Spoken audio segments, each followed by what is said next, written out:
Росія почала підготовку до заборони Меджлісу, для чого задіювала різні юридичні механізми. 14 травня 2015-го де-факто прокуратура Криму винесла Меджлісу попередження про неприпустимість екстремістської діяльності. Восени 2015-го, після початку блокади, про неї розкажу окремо. З боку РФ публічно звучали вимоги перевірити Меджліс на екстремізм, що стало частиною підготовки до подальшої заборони.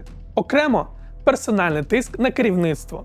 6 жовтня 2015-го так званий суд у Ахмедджиді заочно ухвалив рішення про тримання під вартою голови Меджлісу Рефата Чубарова за звинуваченням у публічних закликах до порушення територіальної цілісності РФ.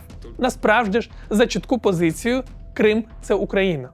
Ще одна мішень у 2015-му – незалежні журналісти та медіа.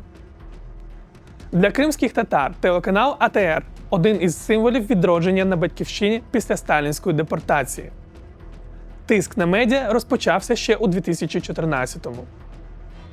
Центр протидії екстремізму та російська прокуратура засипають редакцію застереженнями, звинувачуючи канал у антиросійських настроях. У січні 2015-го погрози переходять у стадію відкритого нападу. Будівлі редакції блокують озброєні силовики. Протягом багатогодинного обшуку журналістів утримують усередині без можливості вийти з приміщення. Цей рейд став сигналом – Росія не дасть каналу працювати в Криму. Силовики вилучають сервери та відеоархіви, відключають аналогове мовлення. Одна з їхніх цілей – отримати записи протестів 26 лютого 2014 року. Ці матеріали окупанти використають для переслідувань кримськотатарських інституцій та активістів.